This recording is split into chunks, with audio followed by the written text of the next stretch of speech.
I just got back from the school, well, not just got back, but today we went on the school field trip to Justice League. I give it a 2 out of 10, and here's why. Now, I know a lot of people don't want to know anything with these superhero movies, so without saying any plot details, any character details, here would be my, I guess what you call a pull quote here. And that is, what a mess. You know how at awards shows, especially like the Grammys, for example, there are always these girls who wear like cocktail dresses that you can tell are by designers, and you can tell cost the money, but it just looks so cheap. That is kind of what Justice League was. And that is really, it is just as disjointed and poorly edited as Suicide Squad, but a lot less fun. And the way I divided this is that is kind of my no talk about what the movie is, just impressions. Next I'm going to go into the characters, and then after that go into the abstract thoughts on plot. So after this, well, I don't think I'm going to go into any spoilers with the characters. Wonder Woman is probably my favorite superhero movie. I go back and forth between if it's the original Guardians of the Galaxy or Wonder Woman of this year. It's my 6th favorite movie of the year, and I think Gal Gadot is perfect for this role. And I think that is a direct contrast to Ben Affleck's character, because I feel she just commits to it. And considering the 3 reshoots they made were all about her, I'm surprised she wasn't in it more, because I felt like the scenes she were in worked. And I will say, we gotta talk about that male to female gaze and thing. And the thing about these women and Zack Snyder's or Joss Whedon's outfits for these Amazonians is it didn't make any sense. Because when you're in these bikini outfits and your main tactic is shooting arrows, that doesn't make a lot of sense. And I'm not saying that Patty Jenkins didn't have them in bare midriff things, but it was a lot more protective, and this wasn't protective at all. And I was like, how are they supposed to be a warrior in this?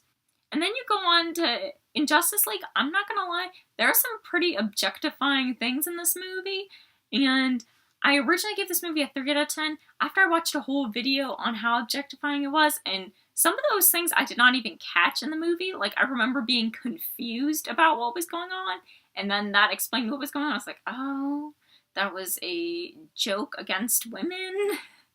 So, count me out. It moved the score from a 3 to a 2 out of 0. With 2 out of 0. To a 2 out of 10.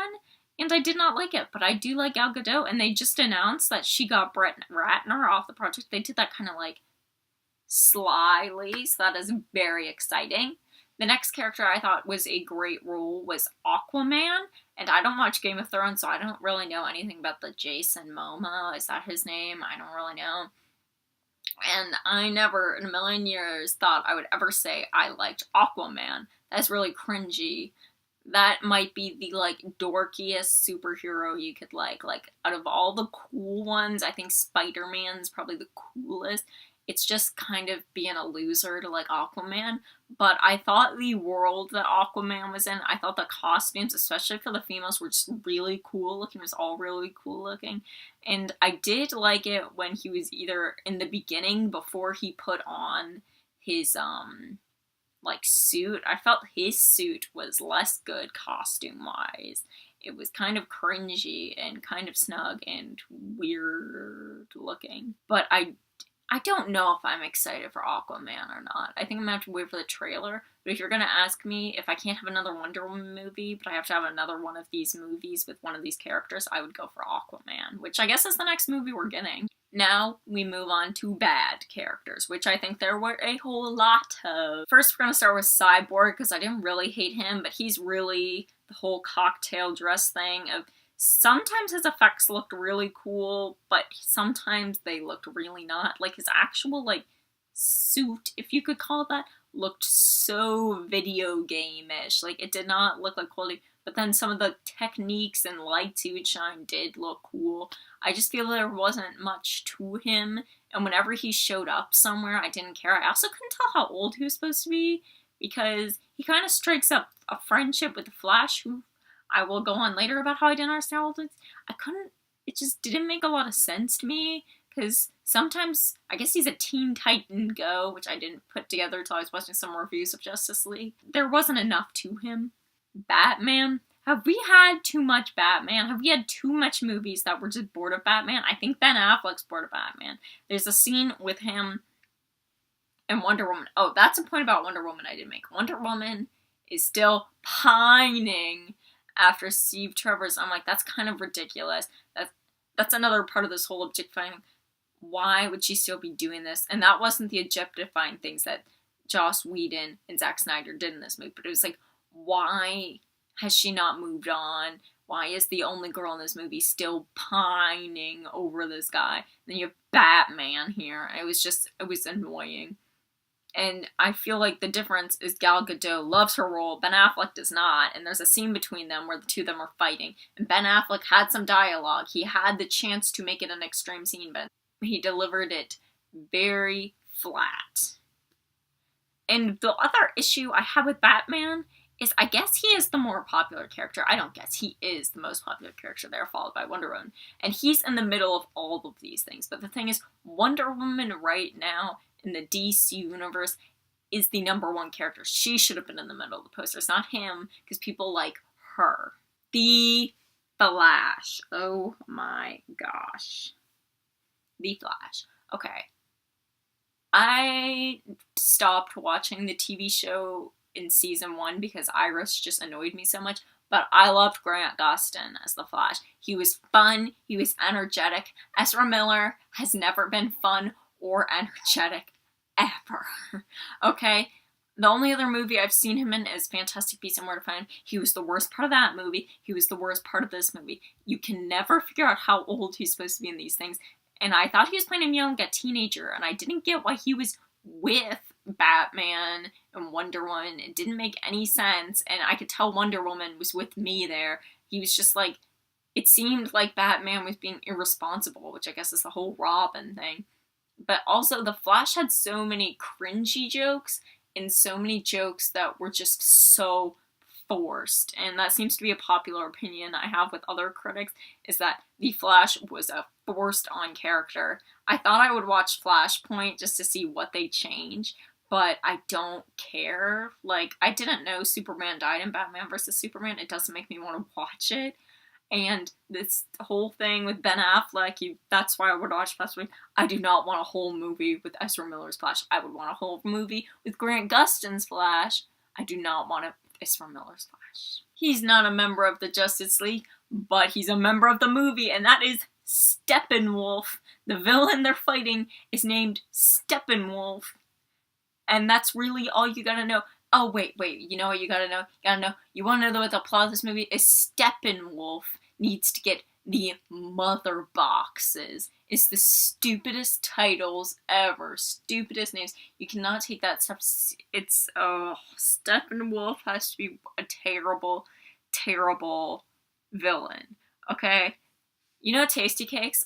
I am a huge fan of Tasty Cakes, right? And on the Tasty Cakes, now they're advertising Justice League. You see Cyborg's face on the Tasty Cakes, and it just fits. It just feels like a crappy thing. Steppenwolf and Cyborg belong in the Tasty Cake family. It just cheapens the movie. And the next thing, if you follow the news, you're gonna know this. If you don't and you want a spoiler, I guess this is a spoiler. Superman is in the movie. And I just think, first off, the mustache thing is so funny. I did not care that his face looked really weird. Like, there were parts where I was like, his face looks like it's in Technicolor right now. But you just cannot have a good goody two-shoes movie. Superman does not work in the modern day. And I have said this for years. I know a lot of people who agree with me. Superman just does not fit with what people like. He was the first one. I give him props for being the first one. He's just not good at being interesting now that we have more better superheroes. Abstract thoughts. Okay, the opening to Justice League is so weak, and from then on I knew that this was going to be a bad movie, because it starts off with that Superman, like, video camera thing, and it was just goes on so long of Henry Cavill just being like, and you're like, come on, go. And it just stops there. And I couldn't tell if that was Henry Cavill acting poorly, but I think it was an editing problem. I think they did not edit that quick enough. Then you get this title sequence that does the title sequence come first? There are 2 title sequences, and both of them are lackluster. And I will say it about Thor, and I think even in Spider-Man, the Marvel opening title sequence used to be so cool with the comic flick books, and they still do that, but there was one point when it was just so cool, and I forget what movie it was. Now, they don't need these actual movie shots in the title sequence. It's just like, when Justice League did that, at first I didn't even know we were starting Justice League, because it was just so underwhelming. And then you also had a really weird music choice that was just not good with the movie and extremely distracting. It was like an indie coffee house singer. I tried to look up what it was, and I couldn't find it. It was just so distracting. It had nothing to do with the movie. There was like weird speed up, slow down scenes. And then there were all these scenes they just had nothing to put in during the song that's never ending. So there were so many random scenes. The opening did not work for me at all. Also, they haven't introduced enough of these characters. Now, I think Avengers was the first superhero movie I'd ever seen, so in a way this isn't exactly fair, but everyone knows the Avengers, and I guess I didn't at the time, but I mean, Avengers didn't really mean much to me anyway. There was so much going on. As someone who watches The Flash, there are a lot of people who watch The Flash. Everyone knows Barry Allen's story. Skip it. Even though I get that some people aren't going to know, but it's just like, oh, okay, come on. Because then you have Aquaman's story, then you have Cyborg's story, and it's just like, come on, go. Instead, it's like they're trying to just get all of this in one movie so that they can move on, but I don't think that's a smart way to go about it. Lois Lane, I have heard so many bad things about her, and let me tell you, Amy Adams is a really talented actress because she's very distinct without being outlandish. She's very much her own actress who's made a name for herself while still being able to manage all these roles. Oh, her scenes are so boring, and it's just so stupid. And when she does that over voice, I'm blanking on the word right now, she was just clearly not the person who should have been saying that, and it flowed so weirdly. And you know what else flowed weirdly? That weird cornfield scene where her and Superman are just like floating. Well, Superman's like floating and spin off, and it already felt weird. Then they end up in a cornfield, and they're just like sitting there like, I was like, what are they doing here? And then you have, speaking of what are you doing here, in the beginning of the movie, they're in Gotham, and they have that scene with the scale, which I'm pretty sure is like a Daredevil thing. When I saw those things about Daredevil, they have that New York scene, and then somewhere in the movie, they just go to Eastern Europe, and you're following this random poor family that's just so out of place, and it didn't make any sense why they kept going back to that, and it was the most boring thing. I was talking to one of my friends, and they were like, oh, I think they explained that, but why were they there in the first place? I don't know. Also, Mothmen are never and never will be scary. It's just weird and annoying, and again, tasty cake cheap. And once we get to the Steppenwolf scene, it's like so Steppenwolf. See, I just combined names. Steppenwolf scene. It's so boring. Like Superman freezes the thing, and then what's her face? Wonder Woman takes the swords and then it's over. That was really underwhelming for an action scene that just was never ending. It was so boring. And then I'm going to end this note on something that literally everyone on the field trip was laughing about, which was when the random flowers started appearing. I started laughing, and it was bad. I was trying to stop myself. It was so stupid. It didn't make any sense. Why were there flowers growing? I don't know. Yeah. Justice League, 2 out of 10. That was a mess.